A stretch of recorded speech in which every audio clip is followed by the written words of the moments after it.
नमस्कार छात्रों, स्वागत है आपका आप ही की संस्कृत की कक्षा संस्कृत विद सीके में।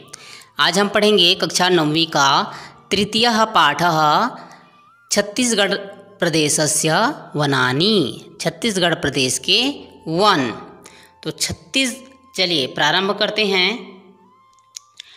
छत्तीसगढ़ प्रदेशः वनानां दृष्ट्या समृद्धः वर्तते। छत्तीसगढ़स्य सकल क्षेत्रफलस्य 44.2% क्षेत्राणि वनाच्छादितानि सन्ति। एतानि वनक्षेत्राणि राष्ट्रस्य वनक्षेत्राणाम् अनुमानितं 12.26%। छत्तीसगढ़ प्रदेश वनों की दृष्टि से समृद्ध है। छत्तीसगढ़ प्रदेश जो है वनों की दृष्टि से समृद्ध है। छत्तीसगढ़स्य सकल क्षेत्रफलस्य, छत्तीसगढ़ के संपूर्ण क्षेत्रफल का 44.2% क्षेत्र वनाच्छादितानि सन्ति, वनों से आच्छादित है, वनों से ढका हुआ है। एतानि वनक्षेत्राणि राष्ट्रस्य वनक्षेत्राणाम् अनुमानितं 12.26%। ये वन क्षेत्र राष्ट्र के वन क्षेत्रों का अनुमानित 12.26% है। अर्थात अगर छत्तीसगढ़ की स्थिति से देखें तो छत्तीसगढ़ के संपूर्ण क्षेत्रफल का 44.2% क्षेत्र वनों से ढका हुआ है और ये वन राष्ट्र की दृष्टि से वन क्षेत्रों का अनुमानित 12.26% है। वनम अस्माकं महान् निधिः अस्ति, न केवलं वनानां रमणीयता मनांसि रञ्जयति अपितु अनेन पर्यावरणमपि सुरक्षितं भवति। वन हमारा महान भंडार है। निधि मतलब होता है भंडार। न केवल वनों की रमणीयता, रमणीयता मतलब सुंदरता, न केवल वनों की सुंदरता मन को प्रसन्न करती है अपितु बल्कि इससे पर्यावरण की भी सुरक्षा होती है। वन हमारा महान भंडार है। न केवल वनों की जो सुंदरता है मन को प्रसन्न करती है बल्कि इससे पर्यावरण भी सुरक्षित होता है। ये घटकाः पारिस्थितिक तंत्रं प्रभावयन्ति, ये घटक पारिस्थितिक तंत्र को प्रभावित करते हैं। तेषु घटकेषु वनम सर्वप्रमुखम अस्ति, उन घटकों में वन सर्वप्रमुख है। मतलब जो घटक पारिस्थितिक तंत्र को प्रभावित करते हैं उनमें से वन सर्वप्रमुख है, पहला है।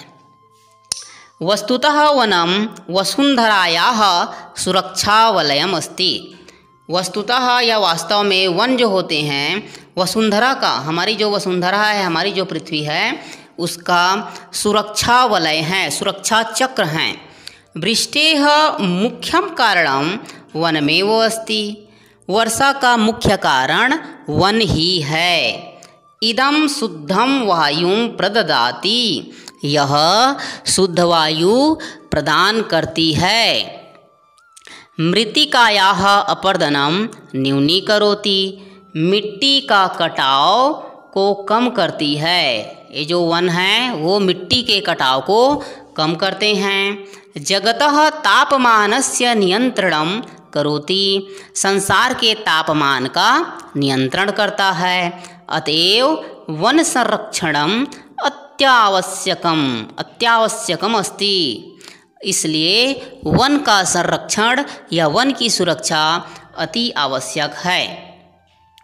विविधाभिः वन संपद्भिः संपन्नानि वनानि प्रदेशे विद्यन्ते, विभिन्न वन संपदाओं से संपन्न यहाँ के प्रदेश में वन विद्यमान है। मतलब यहाँ के जो वन हैं वो विभिन्न वन संपदाओं से संपन्न हैं। विधिक प्रबंध दृष्ट्या वनानि त्रिवर्गेषु विभक्तानि, विधिक प्रबंधन की दृष्टि से या वर्गीकरण की दृष्टि से यहाँ के वनों को 3 वर्गों में विभक्त किया गया है। 3 प्रकार के वनों में विभक्त किया गया है।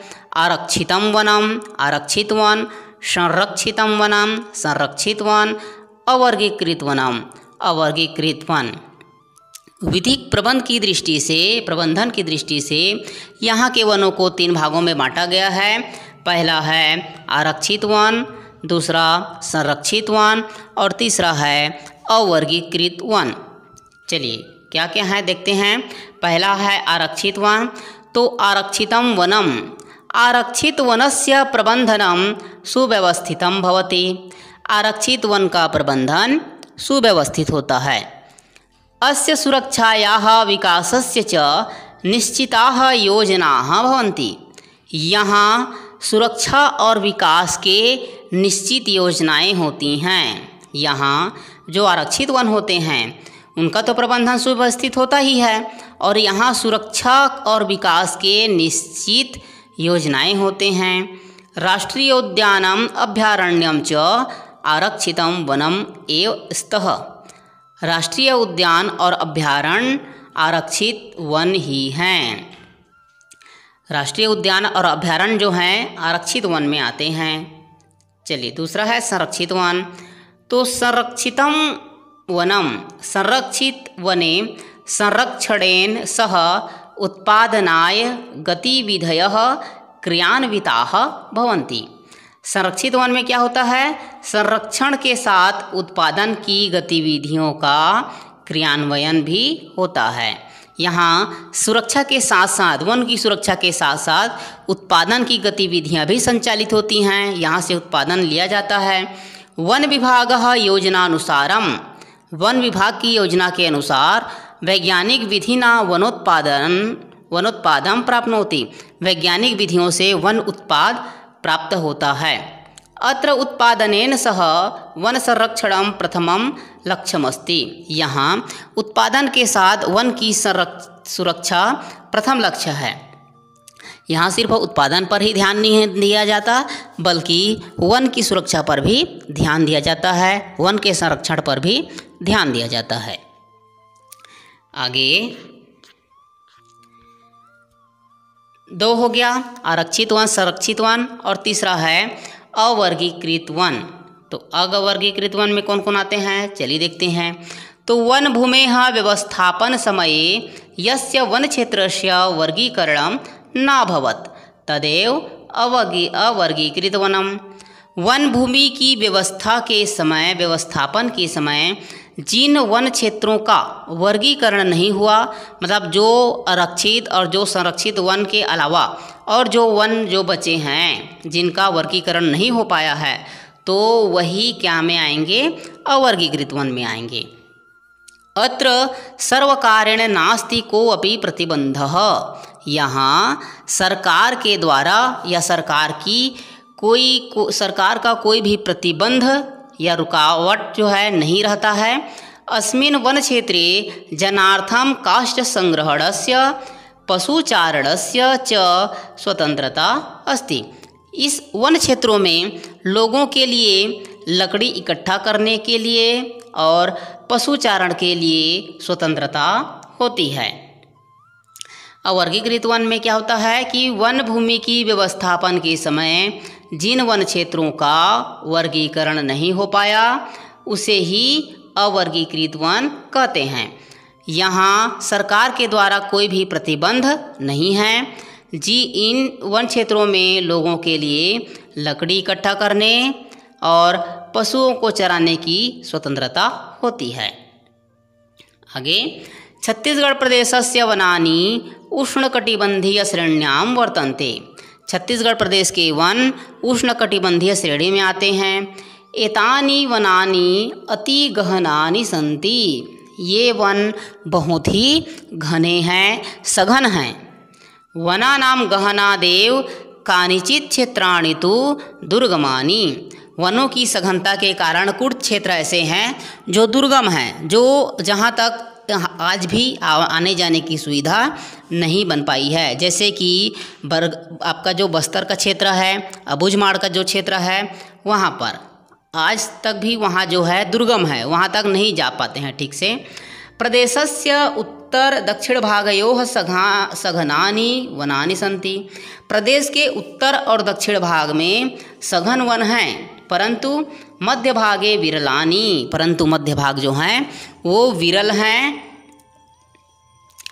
एतेषां विशेषता अस्ति यत् तानि सर्वाणि पर्णपाती वनानि सन्ति। इनकी विशेषता यह है कि ये सभी पर्णपाती वन हैं, अर्थात पतझड़ वाले वन हैं। तत्र मुख्यतः वृक्षाणां द्वे प्रजातिः स्तः। यहाँ मुख्यतः वृक्षों की दो प्रजातियाँ हैं, सालः सागौनश्च। साल और सागौन। सबसे हमारे छत्तीसगढ़ को साल वनों का द्वीप कहा जाता है। बस्तर क्षेत्र को हमारे छत्तीसगढ़ में सबसे ज़्यादा जो है बस्तर में साल पाया जाता है, साल वृक्ष, जिसे हमारे छत्तीसगढ़ में क्या बोला जाता है, सरई बोला जाता है। ठीक है। अन्याः प्रजातयः अपि सन्ति। अन्य भी प्रजातियाँ हैं। खदिरः खैर, तेंदुः तेंदु, वंशः बाँस, आमलकी आंवला, साजा साजा, बीजा बीजा, धौरा कर्रा, हल्दूह और मधुकश्चेती। मधुकश्चेती मतलब होता है महुआ। तो साल और सागौन के अलावा अन्य भी प्रजातियां यहाँ पाई जाती हैं। खैर, तेंदु, बाँस, आंवला, साजा, बीजा, धौरा, कर्रा, हल्दू और महुआ। उपलब्धासु वनस्पतिषु औषधिपादपाः प्रचुर मात्रायाम उपलभ्यन्ते। उपलब्ध वनस्पतियों में औषधि वाले पौधे प्रचुर मात्रा में उपलब्ध हैं। प्रदेशस्य बहवः उद्योगाः वनोत्पादने एव अवलंबिताः। प्रदेश के बहुत से जो उद्योग हैं वो वन की उत्पादन पर भी अवलंबित हैं, आश्रित हैं। यथा काष्ठम, कर्गदम, हरितिकी, वंशम, खदीरः च। जैसे काष्ठम लकड़ी, कर्गदम कागज, हरितिकी हर्रा, वंशम बाँस, खदीरः खैर। वनानि एतानि जनेभ्यः आजीविकायाः साधनानि सन्ति। वन इन लोगों के लिए आजीविका के साधन हैं। वन्यजीवानां बहुलता विविधता च प्रदेशस्य गौरवम। वनों की जो बहुलता है और विविधता है प्रदेश का गौरव है। एतेषाम् उपलब्धता तत्क्षेत्रे वनानां सुस्थितिः द्योतयते। वनों की जो बहुलता है और विविधता है वो प्रदेश का गौरव है और इनकी उपलब्धता उस क्षेत्र के वनों की अच्छी स्थिति का सूचक है, अच्छी स्थिति को प्रदर्शित करता है। एतेषु वन्यजीवेषु प्रमुखतः, यहाँ के वन्यजीवों में प्रमुखतः व्याघ्रः, तरक्षुः, वनमहिषः, हरिणः, सांभरः, गौरः, वनवराहः, भल्लूकः, पर्वतसारिका, नीलगौः, चिंकारादयः चेति। इन वन्यजीवों में प्रमुखतः व्याघ्रः बाघ, तरक्षुः तेंदुआ, वनमहिषः वनभैंसा, हरिणः हिरण, सांभरः सांभर, गौरः गौर, वनवराहः वनवराह या जंगली सुअर, भल्लूकः भालू, पर्वतसारिका पहाड़ी मैना, नीलगौः नीलगाय, चिंकारा इत्यादि हैं। वनमहिषः राजकीय पशुः, पर्वतसारिका राजकीय पक्षिता घोषितो। यहाँ छत्तीसगढ़ प्रदेश का जो वनभैंसा है वह राजकीय पशु और जो पहाड़ी मैना है उसे राजकीय पक्षी घोषित किया जाता है, जो कि अधिकतर बस्तर के वन क्षेत्र में पाया जाता है। वन्यजीवानां रक्षणार्थम अपि, वन्यजीवों की रक्षा के लिए भी वन संरक्षणम आवश्यकम, वन की सुरक्षा आवश्यक है। नूनम वनम जीवानाम आश्रय स्थलम अस्ति, निश्चित ही वन जीवों का आश्रय स्थल है। तस्मात् कारणात्, जिस कारण से प्रदेश में राष्ट्रीय उद्यानानि अभयारण्यानि च संस्थापितानि सन्ति, जिस कारण से प्रदेश में राष्ट्रीय उद्यान और अभयारण्य संस्थापित हैं। ठीक है, आशा है पाठ आप लोगों को समझ में आ गया होगा। और इसी तरह से आगे के सभी पाठों के वीडियो के लिए चैनल के साथ बने रहिए, सब्सक्राइब कीजिए, लाइक कीजिए, दोस्तों के साथ शेयर कीजिए। धन्यवाद।